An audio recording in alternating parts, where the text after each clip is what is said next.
think it is important for the American people to understand, and it is not discussed enough here on the floor of the Senate or in the media, what the long-term plan of the Republican Party is.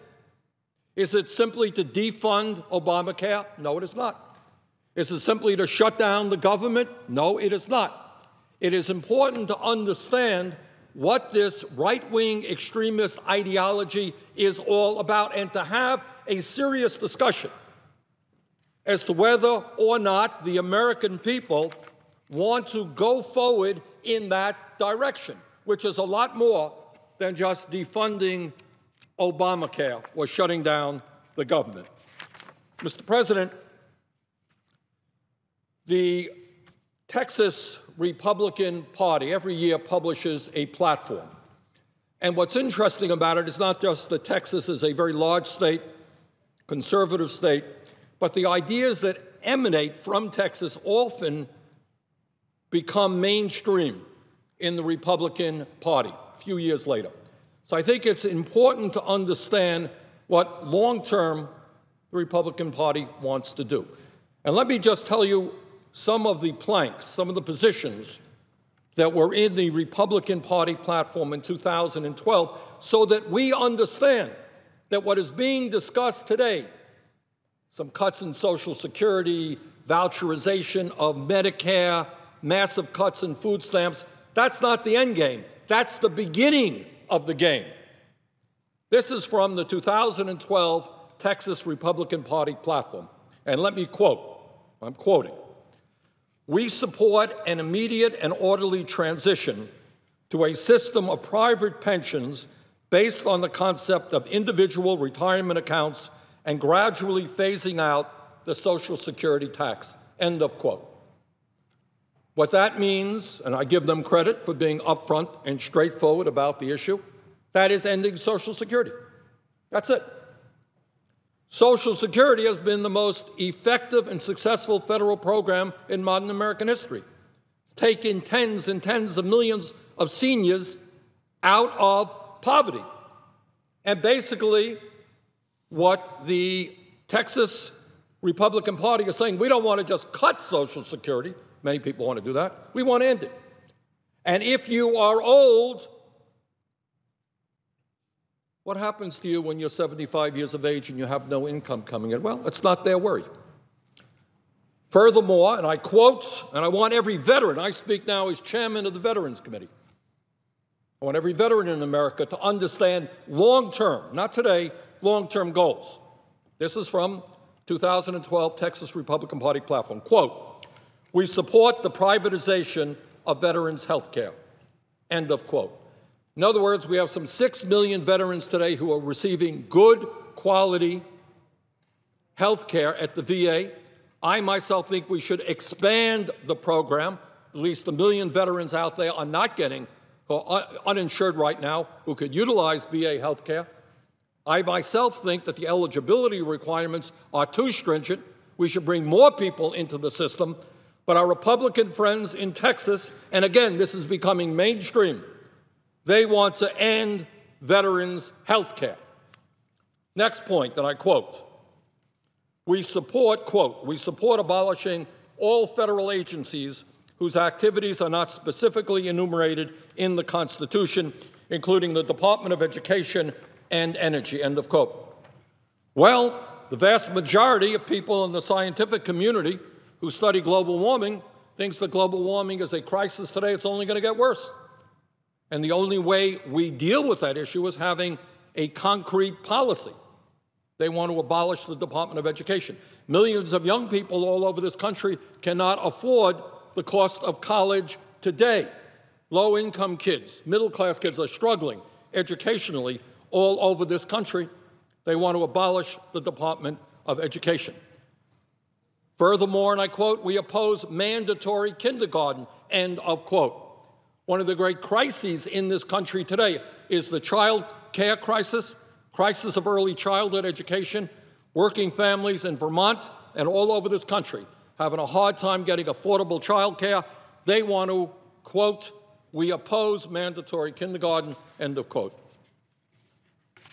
quote, we believe the Environmental Protection Agency should be abolished, end of quote. Not cut, abolished. So we can go back to the days when companies could throw their garbage into our rivers and our streams, pollute the air, make kids sick, and get away with it with impunity because there's nobody there saying it is against the law. Nobody can enforce the law. They want to abolish the Environmental Protection Agency and endanger the health and well-being of kids and Americans all over this country. Furthermore, and I quote, we recommend repeal of the 16th Amendment of the U.S. Constitution with the goal of abolishing the IRS and replacing it with a national sales tax collected by the states, end of quote. What does that mean? It means the ending of any form of progressive taxation. As I pointed out earlier, the wealthiest people in this country are doing phenomenally well. The middle class is disappearing. What that means is you end the ability to ask the wealthiest people in this country to start paying their fair share of taxes. You put the tax burden on the middle class and working families, which of course is what they want to do. Lower taxes for the rich, raise it for the middle class and working families. Quote unquote, we favor abolishing the capital gains tax and the estate tax. Well, the estate tax applies to the very, very richest people in this country. Why not abolish it? Sure. And put the burden of taxation on working families. And here's one that I think many Americans don't fully appreciate where they're coming from. Mr. President, I hope very much that this Congress will begin to address the huge crisis facing tens of millions of workers who are today working for starvation wages. Bottom line is that one of the reasons that poverty in America is increasing is that people can't make it on $7 1/4, $8, $9 an hour. We have got to raise the minimum wage. It's now $7 1/4 nationally. Got to raise the minimum wage to a living wage. Now, there can be an honest debate about how much higher the minimum wage should go. I understand it. I think that California has recently raised it to $10 an hour. The state of Washington has it higher. My own state of Vermont has it higher than $7 1/4. We can have that debate. But this is what everybody in America should understand. In terms of the debate with my Republican colleagues, that debate will not be how high we raise the minimum wage above $7 1/4. This is what the Texas Republican Party platform in 2010 says, quote, we believe the minimum wage should be repealed. Let me repeat it. We believe the minimum wage law should be repealed, end of quote. And it turns out that more and more of my colleagues here in the Senate have been upfront about that. Now, what does that mean in the real world?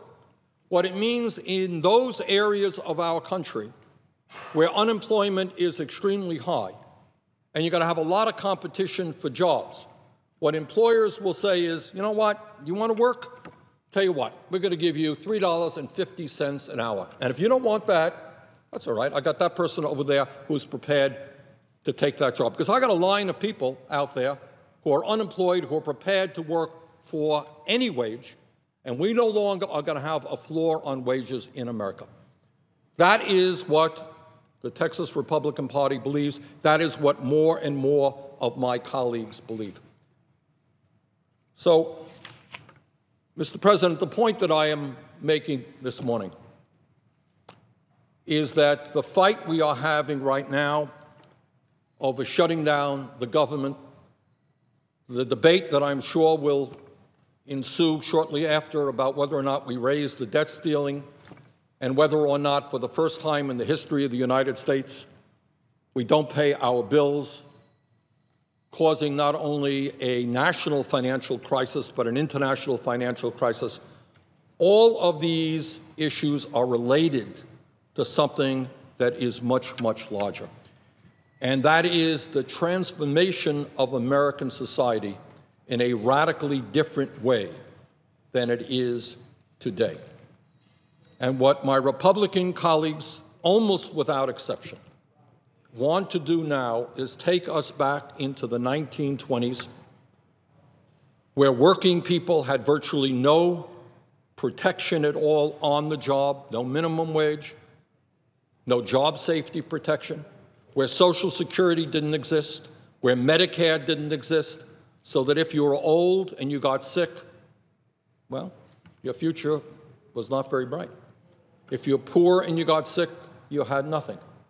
They want to take us back to a time when a handful of corporations and wealthy people controlled the economic and political life of this nation.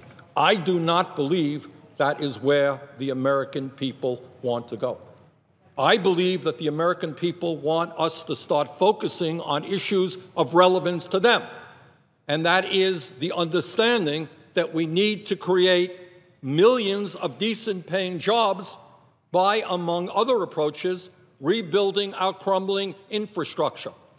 The need to create jobs by making this country more energy efficient so we can lower fuel bills and cut back on greenhouse gas emissions. What the American people want us to do is focus on the crisis of low wages in this country, to raise the minimum wage. They want us to make college education more affordable. They want us to end these horrendous loopholes that enable major multinational corporations, in some cases, to pay nothing in federal taxes.